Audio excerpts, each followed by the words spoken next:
So I've never been one that just loved talking on the phone as I grew up. And so before cell phones, I hated making those phone calls to people. I didn't know how they would respond or, what kind of mood they were in or what if I dialed the wrong number. So that was not my favorite thing to do. But equally, I did not enjoy answering the phone at our house. And so if it rang, I was, the nice brother, and I allowed my sisters to answer the phone. Or I looked at mom and dad and said, yeah, you can do that. But we kind of had this way that we were supposed to answer the phone. It was like, hello, Jones residence, Andy speaking. So that's what I was supposed to say. I remember one time in the dining room kitchen area, I was with my mom and my sister, and I got up for something, and the phone rang, and I was closest to it. So I simply looked over and said, why don't one of you answer it? To which my mom said, Andy, you need to answer the phone. I said, no, I really think one of you can answer it. And she said, Andy, answer the phone. To which I answered the phone, and I said, hello, Jones residence, Andy speaking, and I'm only answering the phone because my mom told me to. So I heard some laughter on the other side of the phone, and then the person explained who he was, and I had applied for a job that summer at a church. And it was the minister of that church calling to set up an interview. And man, I was glad that he was laughing on the other side of the phone. We set up the interview. I did get the job, so that was good. But I just think back to some of those moments that are life-changing. And sometimes you can see them coming, but sometimes you don't. And sometimes they come via a phone call. Sometimes they're a letter. Sometimes they're an encounter with someone that you have. And so maybe you had a phone call at some point in your life that told you got the job. Or you got the letter that told you that you were accepted into the program or the college, or you got that scholarship. Or maybe you were given a present and you opened it up and it's your kids actually telling you that you're about to be a grandparent. Or maybe you're in the doctor's office sitting across from that doctor and they tell you that the tests came back clean. Or maybe you go on a mission trip and there was that one moment, that one encounter that will forever be in your mind because it changed you. Sometimes those moments that completely change you aren't necessarily on the positive side of things. You get that phone call that your child was in a car accident. Or you get the phone call that your parent has fallen or is back in the hospital. You go on social media and you see that an acquaintance that you have overdosed. You're sitting in the doctor's office and the tests don't look so good. You're in a courtroom. You hear the word guilty. You get called in to your boss's office and you get let go. Or sometimes those life-changing moments all depend on the moment that you're in. Like you take the test and it tells you positive and so you're pregnant. And maybe that's really great news because you were expecting that. Or God's going to use it, but in the moment you're not quite sure what to think. There are all these moments in our life that really can be just kind of life-changing moments. And sometimes something will happen and it takes months, years until another one happens. Then there's other times that, there just comes one after the other, all within a short amount of time. You know what? I want to look at some of the readings from our last week. And again, I just want to pause and tell you, this is, as we're reading through the Bible recap, something that if you're choosing to read other things, please don't feel any kind of judgment. I, again, want to let you know that. This is just something a tool that we're using to kind of be able to let God's word change us. And so that's the reason that we're doing it. But again, whether you're coming in and joining in with us or you're reading other things, again, don't feel any judgment from that. Okay? But our teachings, as we're looking from this last week, there's a lot of these life-changing moments. You could look at Jacob and interactions with Laban, and so how he gets his wives, and then when his kids come, or even working with flocks. Like all of those interactions are ones that change his life. Or you could talk about the time that he wrestles with God, and I still have no idea what that would look like, but he wrestles with God, and at the end of it, he is given a blessing, and his name is changed. I'm going to talk about life-changing moments. How about the brother that you cheated so many years ago? You're about to meet up with him again.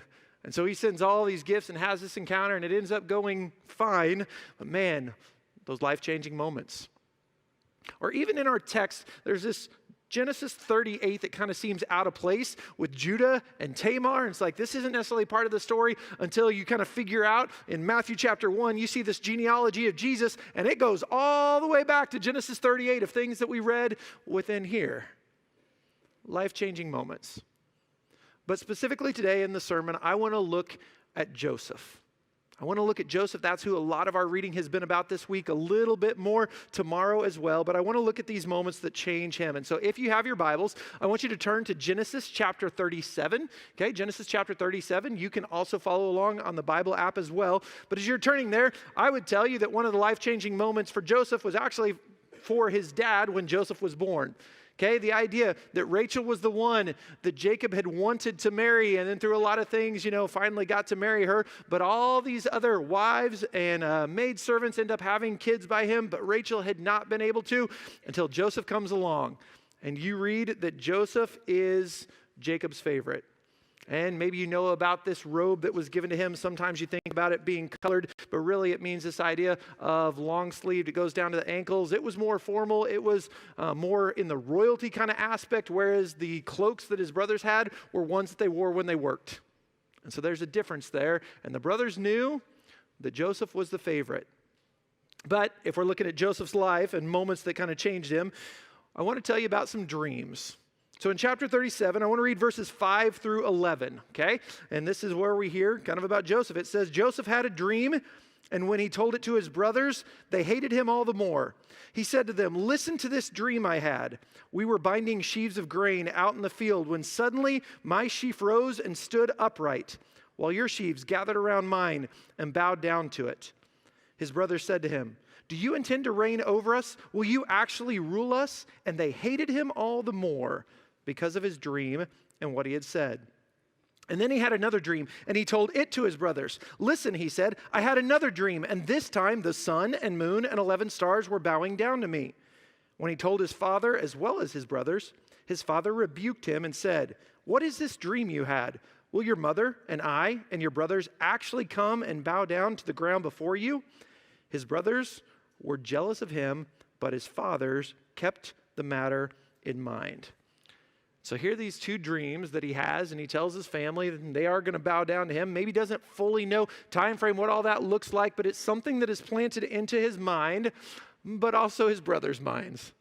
And they continue to hate him for being the favorite. And you read a little bit later about this moment where they're ready to kill him. They're out in the fields. Joseph hasn't been working there, and he comes out like, let's kill him, which then the plan changes because of Reuben. Now let's just throw him in this cistern, this dry well, and then, if he dies there, that's fine, but his plan is to go back and save him later. But then another brother eventually says, hey, look, here's these traders, these Midianite traders, Ishmaelite traders, the same thing. They're coming along. Let's sell him so that we make some money, and he is, not our problem anymore. And so that's what happens. Yeah, that's a life-changing moment. And then we read in verse 36 of chapter 37, simply says, meanwhile, the Midianites sold Joseph in Egypt to Potiphar, one of Pharaoh's officials, the captain of the guard. And so now he is fully enslaved to someone. He is a servant. Now you see God's hand in it and who he is actually serving. But again, in that moment, maybe he doesn't know all of that. But just his life continues to go down this road that, man, it was a lot different a day ago, a week ago, whenever it was that he was with his dad. And so then he begins to work for this man named Potiphar. So turn to chapter 39, okay, and it kind of explains just what's going on as he works. We're going to read verses 1 through 6a. That means the first half of verse 6. It says, now Joseph had been taken down to Egypt. Potiphar, an Egyptian who was one of Pharaoh's officials, the captain of the guard, bought him from the Ishmaelites who had taken him there. The Lord was with Joseph, so that he prospered. And he lived in the house with his Egyptian master.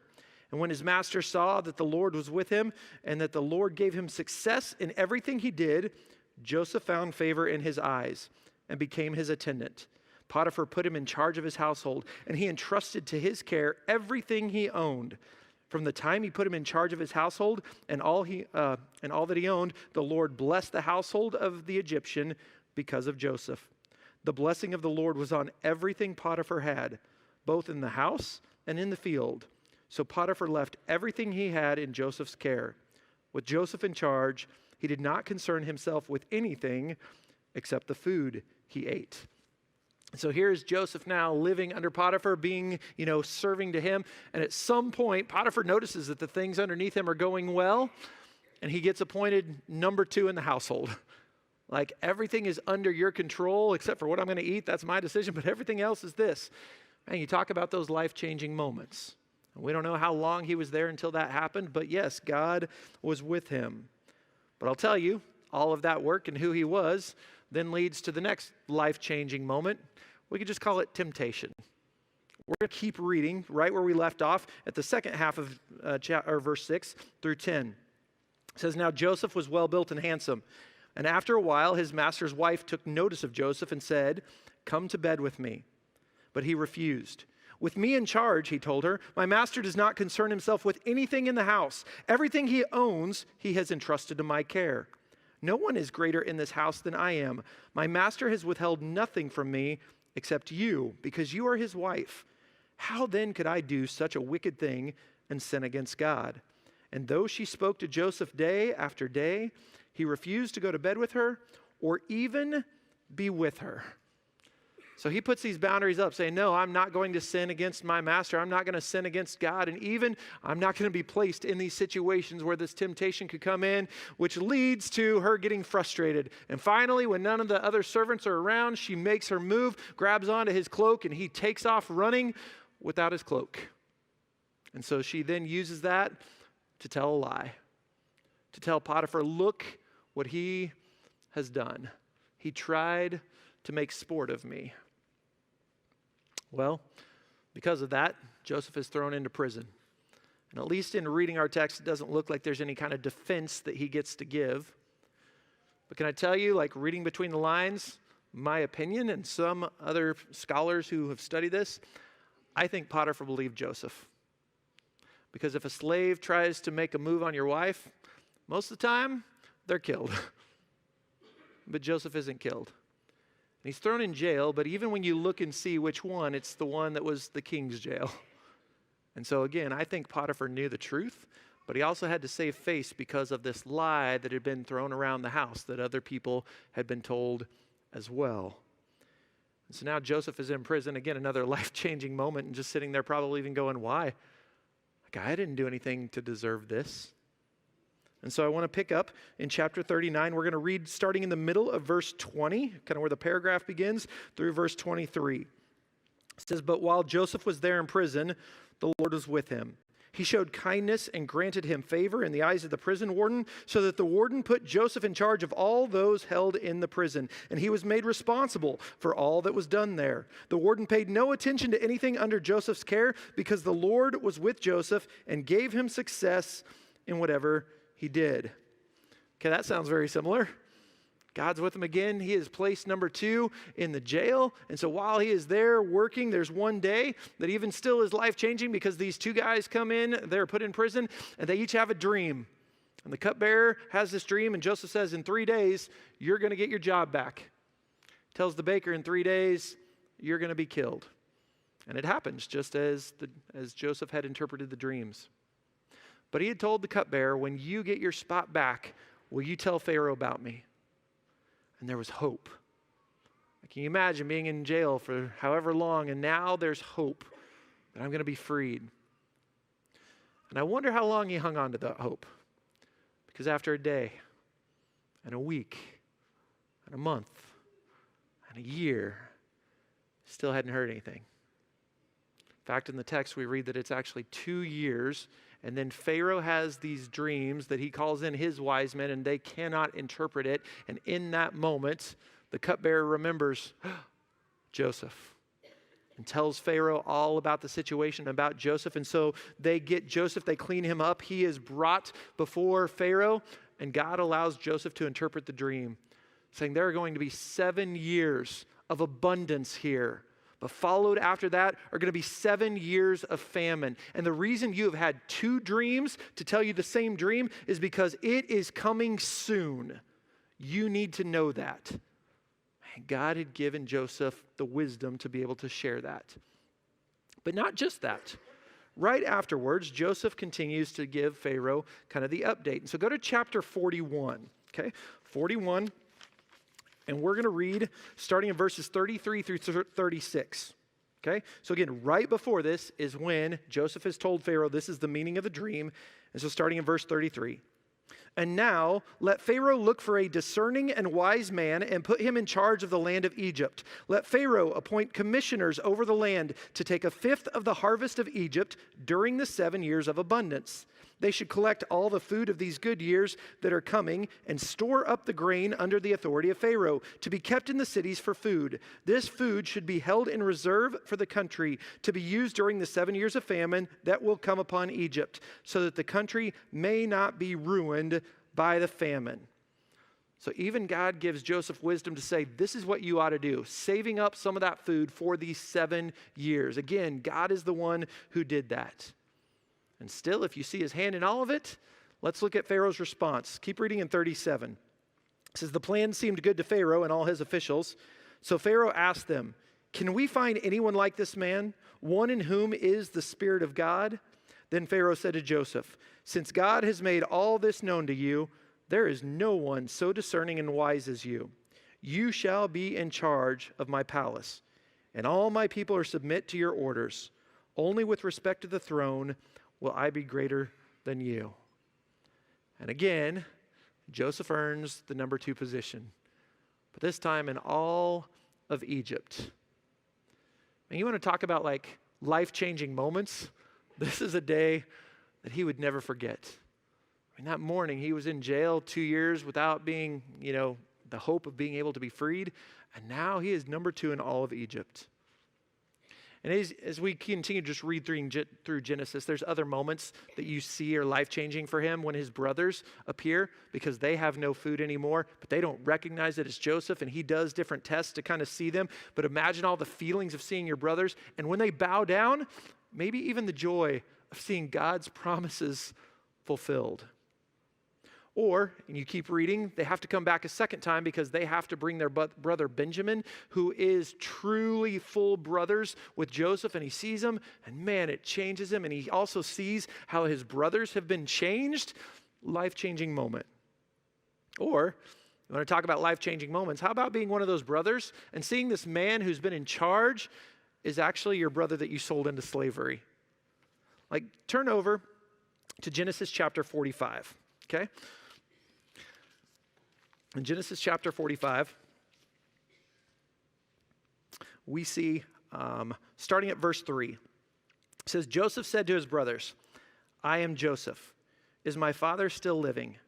But his brothers were not able to answer him because they were terrified at his presence. Then Joseph said to his brothers, come close to me. When they had done so, he said, I am your brother Joseph, the one you sold into Egypt.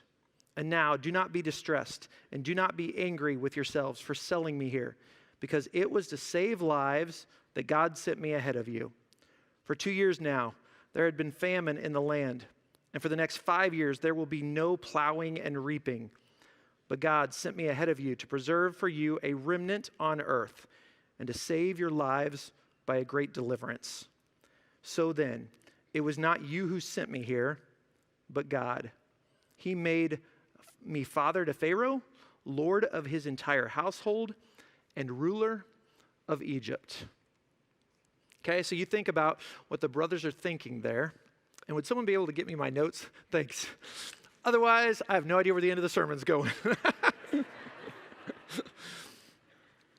But you think about, here is these brothers and just the fear that they had to have felt. Like, I'm serious. He could come out for revenge, but in that moment, God is the one who is glorified. Like Joseph says, you can be reassured, I'm not coming for revenge towards you. And so afterwards, Pharaoh is told about what's happening, and he sends like all these provisions to bring Joseph's family back to the land. And that's something that Joseph couldn't have done on his own. And can you imagine, as we're talking life-changing moments for Jacob, being told that your son is still alive? I mean, it's been 22 years. You thought he was dead. In fact, the text tells us that he was stunned. He did not believe. But eventually, as everything was explained to him, it says that he was revived. My son is alive. And thinking about life-changing moments, can you imagine being Joseph when Jacob finally appears? And man, they embrace. It says they hug, they wept for such a long time. And then there's one more text that I want to read. Go to chapter 50 of Genesis. Chapter 50, when we're talking life-changing moments, Jacob passes away. And I want you to hear what it says in verses 15 through 21. When Joseph's brothers saw that their father was dead, they said, "What if Joseph holds a grudge against us and pays us back for all the wrongs we did to him?" And so they sent word to Joseph saying, "Your father left these instructions before he died. This is what you are to say to Joseph. I ask you to forgive your brothers the sins and the wrongs they committed in treating you so badly. Now, please forgive the sins of your servants, of the God of your father." And when their message came to him, Joseph wept.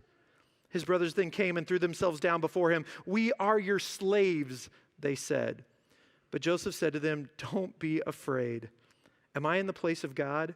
You intended to harm me, but God intended it for good, to accomplish what is now being done, the saving of many lives. So then, don't be afraid. I will provide for you and your children." And he reassured them and spoke kindly to them. And in this moment, again, they think that his brother might get revenge. And Joseph's heart is even broken because of what they've still been living with, this guilt. He says, "This was not you. God used all of this, and I'm going to take care of you." Can I tell you, when I read through Scripture, other than Jesus, Joseph is probably my favorite individual. I don't want to use the word character because then we think it's just a story, but this is very real. I think Joseph is one of my favorite individuals, watching what he went through and how he praised God. But I get it. Some people will go, "But did you read, as we were going through that text, it said God was with him, God was with him. And if God were blessing him, why would he not praise God?" I feel like I heard that a couple weeks ago when we were in Job, where Satan said that to God. Well, the only reason he's blessing or serving you is because you bless him. And that didn't end up being true. And even in the life of Joseph, it's not true. He didn't just praise God because of the circumstances he was in. Yes, there are times that he was blessed, but did you hear? He was in a pit. He was a slave. He was a prisoner. He was amongst a famine. And I think God used those first three to even prepare him for the fourth. And I don't know, over all that time, maybe God even had to work on Joseph's heart. Maybe he was prideful. I've kind of heard that maybe when he was younger. We don't know that for sure, but maybe. Or maybe he even kind of needed just to give Joseph some work experience in some of the different places to be able to be used as number 2 of all of Egypt. Maybe there's some of that God needed to do. Maybe it took quite a while because he needed that time to work on his brothers' hearts. How quickly did they change from being ones that hated Joseph to realizing, we did something that was not right. But here's what Joseph says, again, that we already read it, but in 45:8 it says, "It was not you who sent me here, but it was God." And in chapter 50, verse 20, it said, "God intended it for good, the saving of many lives." Over the last 3 weeks, we've looked at these attributes of God, that he was author, and he was sovereign, and he was provider. And we see every one of those in the events of our reading today as well. But one more word I'd love to throw in there is that God is faithful. God is faithful. You look at Joseph and those moments that were the highest of highs and the lowest of lows and everything in between, God was faithful. Even after Joseph's life, he dies, but before he dies, he says, "I don't want my bones here in Egypt. When you guys go back to the land that God promised, I want you to take me." You know what happens? His bones get taken to the promised land.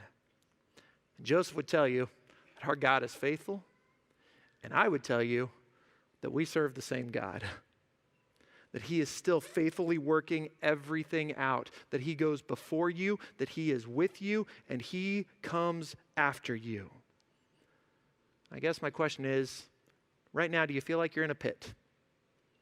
And maybe you were put there by others.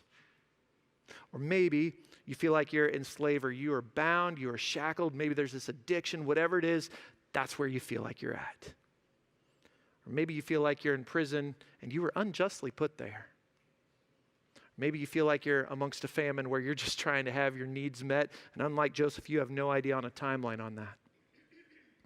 And I tell you, with all those things, wherever you're at, the God is still faithful. And you and I, we have the choice.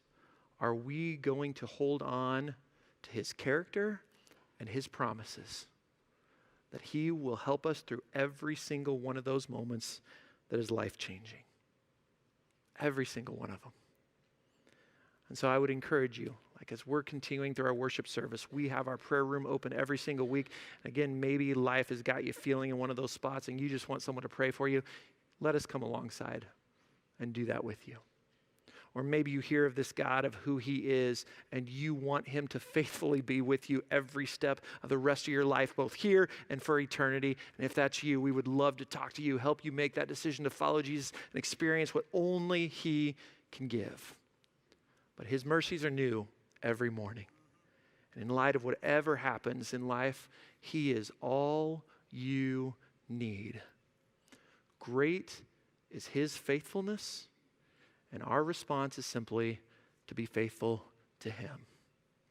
So whatever posture you need to take, let's continue to worship him.